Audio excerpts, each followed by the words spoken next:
Hello everyone and welcome to Best Side Cycling. And today I'm Tyler. I'm the founder of Speedy's eBike Rescue. We help you get your bike where it needs to go and you can't pedal it. So a lot of you that watch my channel, I actually do ride a fair amount of e-bikes. I have a Wambi as well as a Priority one that I use to basically cruise around town. And in today's video, I think it would be a good chance for us to talk a lot about how to get started with the e-bikes in Seattle, because Tyler's super knowledgeable. So yeah, what's your overall experience with the e-bikes in Seattle? It's definitely growing a lot. Like I moved back to the city in 2020 and e-bikes I think started kind of taking off in like 2016, 17, but they've just are far surpassing regular bikes in terms of sales at bike shops from the owners I talk to. And so it's just been great to see, especially in the family kind of cargo bike space as like an alternative to a car to get your kids to daycare. That's primarily how I use them, is take my kids to daycare. Yeah. Yeah, for sure. Yeah, I think that's one thing I really want to stress is that a lot of people think of e-bikes maybe sometimes like cheating or like some other, I don't know, but like I like to think them completely differently. Like they're like car replacements other than like bike replacements. Like what's your thoughts on that? Yeah, I think that's a big thing. Like so our service, helps pick people up if their bike breaks down. We have a lot of cargo bike owners, and a lot of them they say they're car free or car light is the other term they like to use, where they just really just want one car for when they really have to go far distances, but for everything around the city, they just want an easy way to get around. And e-bikes are perfect. Like you can get to daycare, you can take 2 kids, drop them off, go get groceries, get to the office and not be all sweaty and need to, take a shower before you get to work. Yeah. Which is really nice. I think for me personally, like there's so many factors like cost, like gas is, I think we're the second most expensive state for gas, or if not probably, yeah. Yeah, like we're up there. For those not watching from Washington, we're like average gas station is like $5 a gallon. So it's not fun time. Insurance and then all this stuff. Parking is just sort of annoying, isn't it? Like trying to find spaces and then and dealing with traffic. Like there's nothing more glorious than riding past a bunch of cars when you're trying to get somewhere. And the biggest thing, like sometimes yes, taking e-bike is slower than taking a car somewhere, but it's always the same amount of time. So you always know your commute's 30 minutes. It doesn't matter if a Taylor Swift concert's going on or there's a baseball game.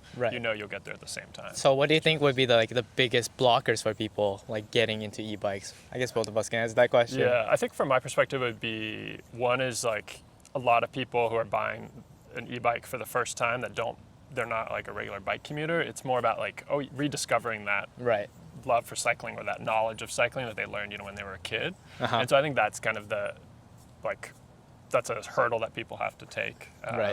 So yeah, I think that's probably the biggest one, honestly, is just people remembering like, oh yeah, I can ride a bike and it is comfortable, and getting comfortable riding on the road with traffic and kind of how do you navigate that safely. So we'll take us time later in the video to walk over 2 really common style e-bikes and just all the features and things to look out for. But yeah, I think for me, I think that resonates, especially the last part. I think the big reasons why I started this YouTube channel and the main feedback I get of why people don't ride more is that they don't feel like they have a safe place to ride. And my goal has always just been like telling people where there's safe places to ride, which in Seattle, I think a lot of the key routes people will need to take are fairly safe. So and it's definitely growing, and they're improving all that infrastructure, but they're still realizing like sometimes you'll be on a road and be like, I feel like there's probably a better road. And you don't know there's a protected bike lane 1 block over. And so it's really about learning to discover those. And Google Maps is pretty good. I don't know, do you use Strava heat maps? I'll use that for the cycling routes to kind of get a sense of like, where do people actually go versus where is Google telling me to go if it's a new neighborhood I haven't been to. Right. In terms of people wanting to still get started with the e-bike, what do you think people should be looking for? I think that you kind of have to decide, like, there's a few different price ranges for e-bikes. There's like the entry level e-bikes that, maybe like $2,000, then it, quickly ramps up. And so I think it's really figuring out like the style of e-bike you want. Do you want a cargo bike like you have? Like what are your needs? Or do you need a more traditional just commuter bike? And then I think the big decision that people make is like, do you want a mid-drive motor or a rear hub motor? That I think is like more than the class levels. That I think is the biggest driver of both cost as well as like riding experience. I personally like the mid-drive motor. It feels more natural. Feels like you have Superman legs versus someone like giving you a push on the back. But rear hub motors are cheaper to manufacture, and those bikes are less expensive. Yeah, no, there's a lot to go in there. But yeah, I would say one thing I would like to mention is like the e-bike costs have gone up considerably. Like, what's wrong with like the Amazon bikes, like the $1,000 Amazon bikes you might see? Like, my understanding is probably just safety, but do you have any other thoughts? Yeah, it's kind of related to safety would be the quality of the components of like, will they fail when you're riding them? Like I've built one of those before and noticed like some things that were just backwards from how you normally build a bike. Right. And so it's just clearly the people who sell those bikes aren't actually familiar with bikes. Yeah. So it was like the stem was Right.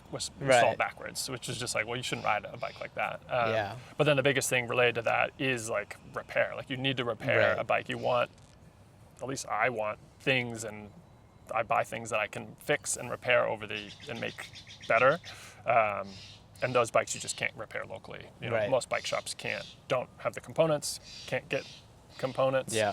And so then once it breaks, you're kind of out of luck, and you just have to buy a new one, which And yeah. ends up being more expensive, I think. For sure. And I don't know how many people are fearful of this, but like the batteries, they come with a certain level of certification, or the electronics come with right, a certain like a level UL of certification. like UL Yeah. certification where you have a pretty good guarantee it's not just gonna be like those reels and stories you find of like it just blowing up in your garage. Yeah. I Yeah. think most of those is someone who's modified the battery, even Right. from like the Amazon bikes, but or it's taken a crash and it has Yeah. like really taken some damage. But yeah, it's nice to know. Yeah, you have a UL certified, or the EN certification is the other one. We talked about sort of how to get an e-bike and then why you should get into e-biking, but once you get into it, yeah, like well, how do you think people should really get started about like where to ride and really getting comfortable with their new lifestyle? Right, yeah, I think if you're totally new to biking, you haven't biked since you were a kid, I think it's going to parks and riding in, parking lots to get comfortable with the boost, and starting at a lower level of assist just to like get comfortable. Like don't start on turbo Yeah. right away, like that's too fast. And then I think it's really about planning out your routes to, common places to go to, whether it's just going to the grocery store, it's trying to do like a 5-mile ride Right. to start versus being like, oh, I'm going to take it all the way downtown to the Mariners game, Yeah. and then ride home in the dark. Yeah. So it's like ride during daylight hours and ride like 5-10 mile route that you can easily plan. The other thing related to that is a lot of them come with mounts, or you can add a mount. Like you on your bike have a phone mount. Right. And so it's like getting that phone mount so you can have like the Google Maps biking directions and stuff, and feel comfortable where you're going, so you're not getting your phone out while you're Right. trying to ride. Now that's a really good point you said about speed, because like a lot of the e-bikes, they either will go up to 20 miles per hour or 28 miles per hour depending on which class you have. But I feel most bike infrastructure we have is designed around like 10 to 15 miles per Right. hour. So like when you get started, there really isn't any reason to, go super fast on the brake. Please don't do that. Yeah, don't do like, that. Yeah, and related to that, like my bike, the Trek Class 3 can go up to 28 miles per hour, and I really only hit that when I'm on like crossing the 520 bridge, and Right. I'm not passing anyone, and there's no one around. I just like Right. push it. Otherwise, you're just gonna scare people or get people upset. So it's about riding responsibly. Yeah. Yeah. Because the power of the e-bike isn't like just the fact that it can go so fast. It's the fact that you don't have to sweat, and also like you can carry a lot of people, right, or a lot of things. I don't know Yeah. what else have you found like really useful about like the actual e-bike motor itself versus a regular bike? When I first got into e-biking, I was like, oh, I ride my regular commuter bike around the city. This was in San Francisco at the time, and I was like, oh, I'll get an e-bike. I'll just do the same thing, but I won't be sweaty when I get to work. And then Right. I realized very quickly, like, oh, this actually enables me to do a lot more biking and integrate it even Right. more into my daily life.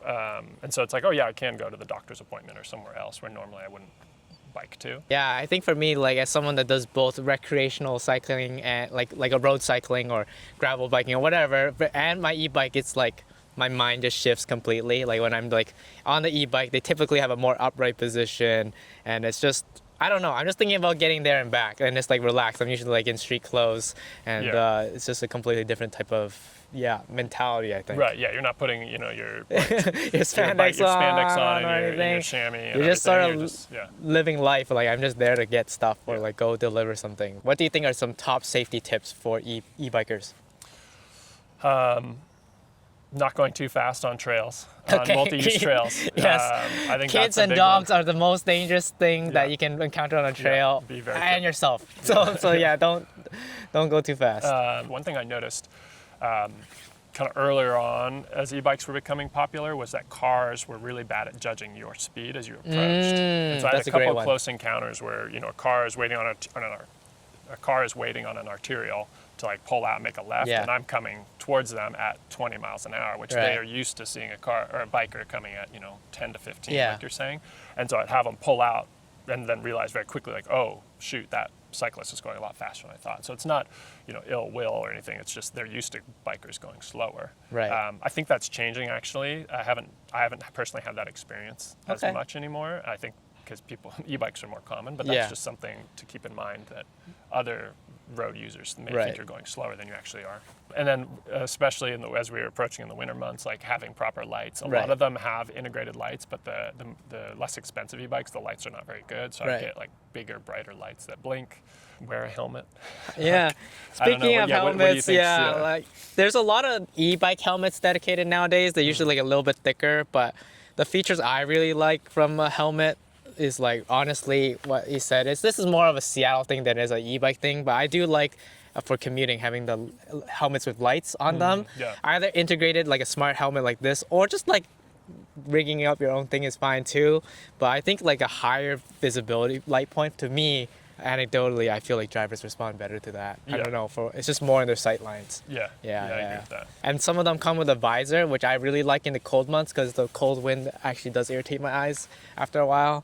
But yeah, That one has like the ear inserts. Which is this cool. one, unit one, I have a discount code. But anyway, a lot of them come with their own winter liners now. Yeah, another thing I thought of is getting with an e-bike, like normally with a regular road bike or something, you might replace your brake pads like once a year. Uh-huh. With e-bikes, sometimes you need to replace them as like often as twice a year, Uh-huh. the brake pads, because they Right. just wear down a lot That's a good quicker one. because you're going faster, you're braking a lot harder. So just make sure you get those checked. Do you think there's anything special about e-biking in Seattle in particular that might be different? I guess that would be mainly addressing the wet, the hills, and the dark. I think the hills is the big one because you get a lot of e-bike manufacturers that design bikes that, like a good example would be the Urban Aero cargo bike I sometimes ride. That one has a shifting system that doesn't have a wide range of gearing, and it's actually pretty bad on steep Right, hills. right. But it's made in the Netherlands, Yeah. and they're like, oh, it's flat. This can handle a slight incline, and so I think I think it's really good to like go to your local bike shop and test out bikes, really get a sense for like what the pros and cons are, because your local bike shop owners and employees really know those kind of nuances of like Right. what works best for Seattle. And then I think finding ones that have good, thick, puncture-resistant tires too. I found in Seattle there's just a lot of debris on the road, especially Right. with the rain kind of washing it into bike paths, that you can get nails and things puncturing your tires pretty easily. The thing I would just point to people is just like some hazards that we have here that once it gets wet becomes much more apparent that people might not think about right away, like leaves, the cracks in the road, and the painted paint, lines. the The painted paint, yeah. lines. The last one, like those ones are. Yeah, unfortunately, it becomes sort of a rite of passage for many. But if you could watch this video first, like realize on an e-bike, you end up you get a lot more momentum. You're going up and down these steep hills. These hazards become a little bit more. You need to be a little bit more cautious, I'd say. Yeah. Yeah, make sure your weight's well positioned on the bike. It's not just like off the front wheel or off the front wheel as you're turning. Cool. But yeah, I think that was a really good segment.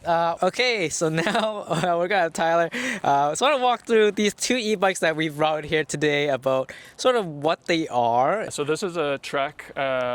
This is kind of like a classic commuter e-bike. You basically have an integrated battery, so the battery's in the tube, mid-drive motor. This is Bosch brand. Pretty much all of the main manufacturers in the United States and in Europe use a Bosch motor. It's super reliable. The big difference of like maybe a less expensive e-bike would be they would have like a rear hub motor back here, so you'd basically see a big black kind of round motor that's about the size of that disc brake back there. So what speed can this e-bike go up to? So this is a class 3, which means it can go up to 28 miles per hour as long as you're pedaling. It doesn't have a throttle. Class 3 in the United States cannot have throttles. But let's turn our eyes really quickly to this e-bike, which is from Wombi, but it is a Turn HSD. So walk us through it a little bit. Yeah, so in the US, there's really two types of cargo bikes for carrying people or pets or groceries. There's long tail, which is just a long tail, so you can think of like this is the tail that's long, or there's the front loader or back feet style, and that's where you have the driver in the back, and then up front you have that big box. The long tails are usually a little less expensive than those front loader style bikes. This is a HSD mainly for like one person. The GSD is their longer one where you could put 2 people on the back.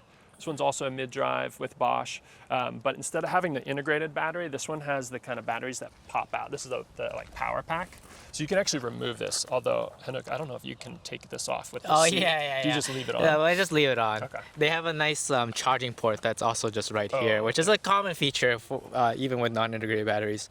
And then this also, I'm assuming that you can get a lot of them you can get 2 batteries, like a dual battery setup. Great if you have long commutes or you just get lazy about charging. You don't have to charge every day or every 2 days. Yeah.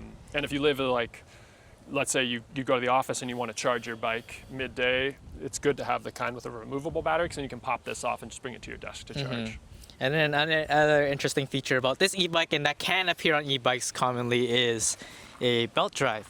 So if you haven't seen this before, like they're just, what do you think of belt drives? I think belt drives are great. Typically, the pros of it are you don't need to oil it or clean it. Like it just runs. They're super quiet and smooth.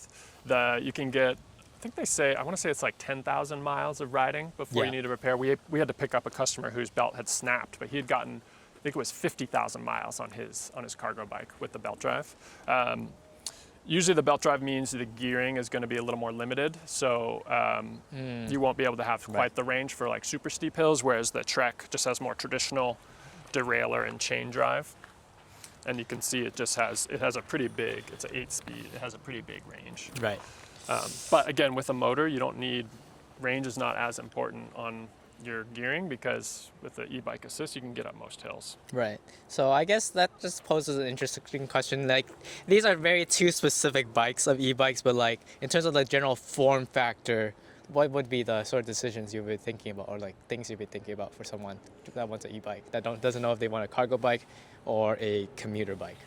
I think it would be just talking to them about the use cases. Like someone who has family, like kids, or like, if you have kids, I think you're going to go with like a cargo bike of some sort and get it kitted out to carry kids.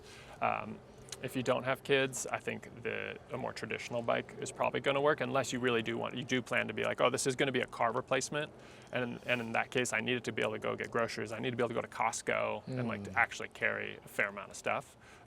Just because with a traditional commuter bike like this, you can put a pannier on each side, and you can put a backpack on, but that's maybe like 2 bags of groceries worth of stuff, versus like you can fit a lot of stuff on that. Yeah, 100%. I think my extra take would be, usually the commuter e-bikes are the ones that are class 3 and they can go a little bit extra faster. Yeah, definitely funner for transporting you, and they sort of spill over a little bit into the recreational category. Like you can use this to like ride with your friends, or like join like a road ride or something. But the interesting thing about these cargo bikes I found is like, it's just they're just built like a car. Like I use like this, having a front basket like this is actually, you can put it, some commuter bikes have them, but like a basket is like so easy to carry stuff.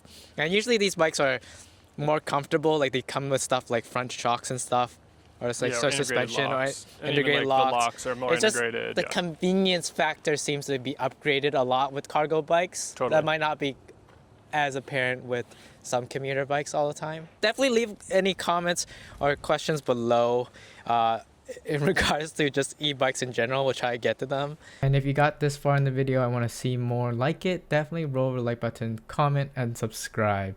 I cover all sorts of topics on this channel around Seattle cycling, and right now we're just having a bit of fun time, me trying to give Tyler a ride, and then he climbing up some super steep hills with me, and that footage might come in a future video. Alright, so we made it back here, and we have the old Speedy span. So if you ever see this truck around, Tyler might not be in it, but you know that his work is all over it. So we've got 5 drivers now, part-time drivers, covering the different shifts, so it's fun. Nice. But yeah, what's next for you in the next half a year? I think it's really get ready for next spring season. We're working on partnerships with different bike shops, so we can offer free trials when you buy a new bike with those bike shops, and so that's a really exciting thing. Also, we've been exploring offering free bike valet at a few farmers markets, and thinking about, are there other places in the community we could offer bike valets, just as a way to like help out the local cycling community and meet new customers. Right. Nice. But yeah, definitely go check them out. It's really, stuff like this is a big reason why I love the Seattle cycling community. I think a lot of us are just, I don't know what's the word. I'll just say we're a lot of innovators or like creative people that try to find solutions to things, and I think this is just like another fun example of that. So yeah, Thanks. great having you here. Yeah, I'll thank see you you. around, and thanks.